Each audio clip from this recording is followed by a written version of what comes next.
नमस्कार, Shambhavi wellness channel में आपका स्वागत है। नार्सिसिस्टिक पर्सनैलिटी डिसऑर्डर जो है, वो बहुत ही मिसअंडरस्टूड कॉन्सेप्ट है और लोग समझते हैं कि शायद ये पॉसिबल है कि ये क्योर होगा कि नहीं होगा। बहुत उम्मीद लेके लोग आते हैं और पूछते हैं कि क्योर होगा? कुछ आप रास्ता बताइए, कुछ उम्मीद बताइए, मैं इस रिलेशन में रहूँ या नहीं रहूँ? और वो भी डिपेंड करता है ना आप कौन-सी फ़ेज़ में थे। Maybe beginning of life where you just started your innings, your married life और विद पार्टनर्स, और उसके बाद फिर there is no baby involved as of now. तो ये छोटी-छोटी चीज़ें जो है ना, ये बहुत मैटर कर जाती हैं कि हम सजेशन क्या देते हैं, थेरेपी किस तरह का डिज़ाइन करते हैं। ये इंडिविजुअल्स मॉन्स्टर्स देखे जाते हैं, दिखते हैं, मगर है नहीं। ऑफ़ कोर्स मैंने बहुत बार इनके बारे में बताया कि रहना बहुत मुश्किल होता है, the fact remains the same even today. रहना साथ में बहुत मुश्किल होता है क्योंकि ऑल द टाइम आप ज़हर भरी बातों को, जो आपने प्रोवोक भी नहीं किया, आपने ऐसा कोई गलत कहा नहीं, किसी को गाली नहीं दी, किसी को कुछ गलत अपशब्द नहीं बोले, किसी का कुछ बुरा नहीं किया, उसके बाद भी आपको लगातार एवरी डेज़, एवरी मोमेंट ये भी नहीं पता कि अभी क्या रूप देखने को मिलेगा। मोस्ट ऑफ द टाइम तो हमें वो डेविल का रूप देखने को मिलता है। और जस्ट वो 5 टू 10% थोड़ा-सा कुछ अच्छा नेचुरल, नॉर्मल, शरीफ रूप देखने को मिलता है, और वो रूप देखने को सब तरस जाते हैं और वो सोचते हैं कि शायद ये दोबारा से आएँगे, दोबारा से हमें ऐसा कुछ नॉर्मल हो जाएँगे, शायद हमने अभी वी हैव एक्सेप्टेड, अडैप्टेड, इनके मन मुताबिक काम कर लिया, तो शायद ये ठीक हो जाएँगे। मगर ये जो इंसान है, ये व्यक्ति है, जो men going through narcissistic personality disorder, मैंने अब्यूज़ के ऊपर बहुत बार बातें की हैं कि men who are facing narcissistic abuse, लेकिन men who are going through narcissistic disorder, वो भी अपने आप में बहुत ज़्यादा एक भयानक सी बात लगती है उनके लिए। उनकी लाइफ़ कोई आसान सरल नहीं है। उनके साथ रहना मुश्किल है, नो डाउट अबाउट इट। क्योंकि कौन बार-बार सुनता रहेगा वो ज़हर में डूबी बातें ऑल द टाइम, अब तुम्हारे बारे में, तुम्हारी माँ के बारे में, तुम्हारे बाप के बारे में, मैं तुम्हारे बाप का नौकर हूँ क्या? मैं तुम्हारी बाप ने मुझे खरीद लिया है क्या? मैं तुम्हें ये पानी का गिलास क्यों ला के दूँ? मैं तुम्हें डॉक्टर के पास क्यों लेके जाऊँ? तुम अपना इलाज खुद क्यों नहीं करा सकती? हमेशा बीमार ही रहती हो, हमेशा कि जब कोई मेहमान आ जाए तुम्हारा तो बस यही मुँह लटक जाता है। कुछ बातें सच्ची हैं, कुछ नहीं हैं, घुमा-फिरा के ऐसे करके इस तरह बोलना, इस तरह की बातें, हमारे पास बहुत केसेज़ आते हैं जहाँ लेडीज़ ये बातें कहती हैं, ladies of all ages, 20s वाली भी और 50s में भी, 60s में भी, कि अब हम क्या करें? हम तो सारी उम्र ढलते गए इनके साथ, लेकिन ख़त्म ही होने का ये जो ज़हर है, ये या ये जो बीमारी है, ये ख़त्म होने का नाम ही नहीं लेती। वो बीमारी तो नहीं समझते, वो सोचते कि मेरी तकदीर ऐसी है, या फिर वो बोलते हैं कि प्रॉब्ली हमने पास्ट में कोई पूर्व जन्म के कर्म थे तो उनके फल हमें अभी मिल रहे हैं। लेकिन अब्यूज़ तो अब्यूज़ है ना, अब्यूज़ को क्यों लें हम? क्यों एक्सेप्ट करें अब्यूज़? क्यों नहीं हम लाइन ड्रॉ करें? तो ये भी एक अपने आप में थेरेप्यूटिक थॉट है, जो हम जनसाधारण तक पहुँचाना चाहते हैं कि अब्यूज़ क्यों लें और कब तक और काहे को? जो बहुत सिंपल भाषा में काहे? तो क्यों लें? सो थिंक अबाउट इट, है ना? पर जो men who are going through this, जो हम बोलते हैं कि राक्षसी रूप ले लेते हैं जब वो गुस्से में होते हैं और कहते हैं कि अगर धरती पे किसी राक्षस को देखना हो तो एक नार्सिसिस्टिक व्यक्ति को उसके गुस्साए रूप में देखो, उसके गुस्सैल रूप में देखो। आँखें बड़ी-बड़ी हो जाएँगी, विकृत हो जाएँगी, गले से आवाज़ ग ग ग करके निकलेगी। बिल्कुल अजीब-सा माहौल हो जाएगा, घर में खौफ़नाक एक वातावरण बन जाता है। और ये लोग जो तमाशा करते हैं या तंग करते हैं, अपने परिवार वालों को तो करते हैं, अपने स्पाउस को करते हैं, अपने बच्चों को करते हैं, अपने पेरेंट्स को करते हैं, अपने भाई-बहन को करते हैं। जो नियर बाय लोग होते हैं वही तो समझ पाते हैं और झेलते हैं।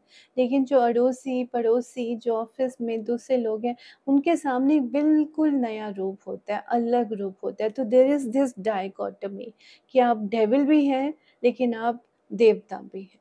तो दोनों रूप एंजल भी है और डेविल भी है। तो ये कैसे संभव है, इस बीमारी में संभव है।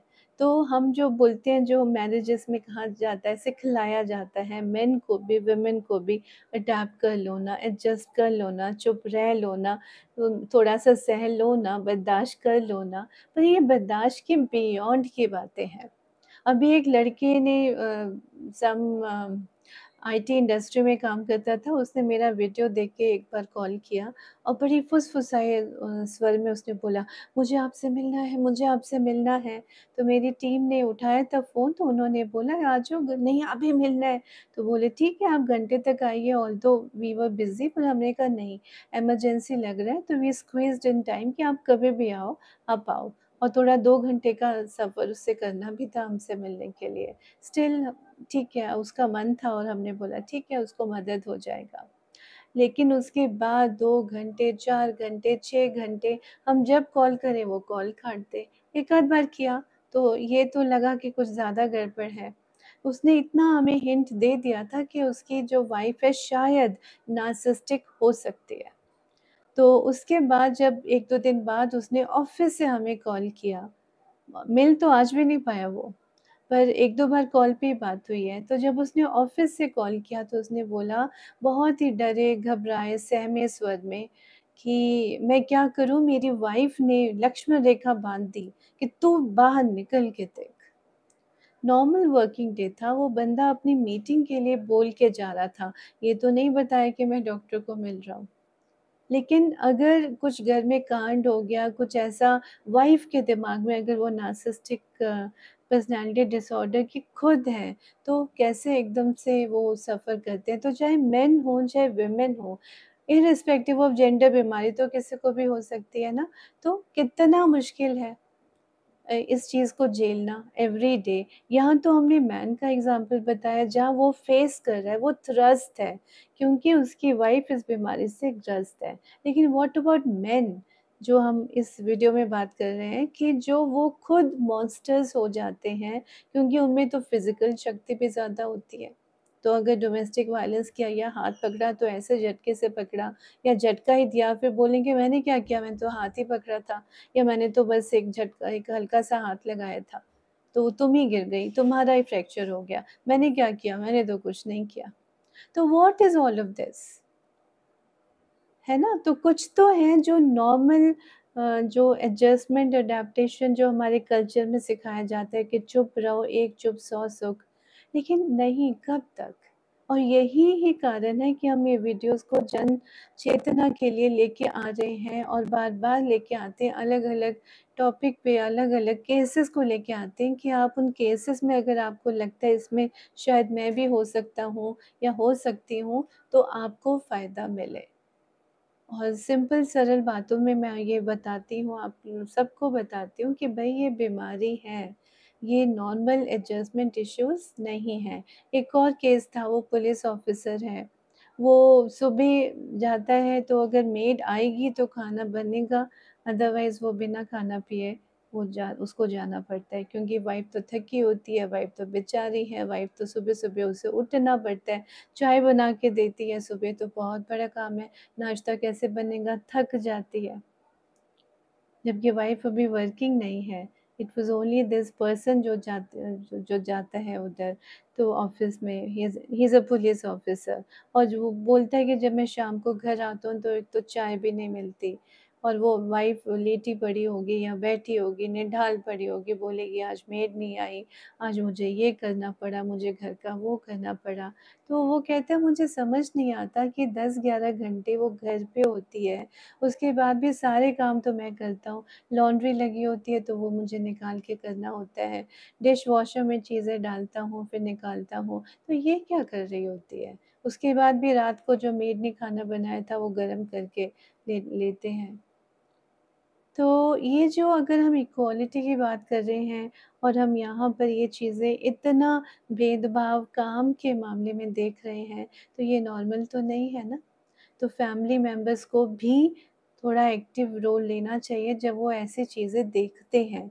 क्योंकि जो इंसान, जो व्यक्ति रिश्ते में होता है एक नार्सिसिस्टिक व्यक्ति के साथ, वो एकदम उसकी रीढ़ की हड्डी शैटर होती है। तो उस वक़्त ये हमारे जो फैमिली मेंबर्स जो देख रहे हैं, उनका फ़र्ज़ बन जाता है कि वो एटलीस्ट गाइड करें नॉन नार्सिसिस्टिक स्पाउस को कि भई प्लीज़ मीट योर साइकोथेरेपिस्ट, एक साइकोलॉजिस्ट को, एक क्लिनिकल साइकोलॉजिस्ट को, वो भी जो subconscious energy healing therapy specialist है, जो बातों की जड़ तक जाके वो समझने की कोशिश करता है ना? तो देखिए छोटी-छोटी बातों से मैंने बताया कि कैसे हम एक-दूसरे के परिवार में सबकी मदद कम्युनिटी में मदद कर सकते हैं। तो आई एम श्योर आपको ये वीडियो पसंद आया होगा, तो आप ज़रूर अपने फ्रेंड्स के साथ, अपने जान-पहचान वालों के साथ आप लाइक करें, शेयर करें, सब्सक्राइब करें ताकि सबका भला हो। इस सावन के महीने में आप ये चीज़ें अपने फ्रेंड्स को गिफ्ट में भेज सकते हैं ताकि जन चेतना बढ़े आपके द्वारा। धन्यवाद।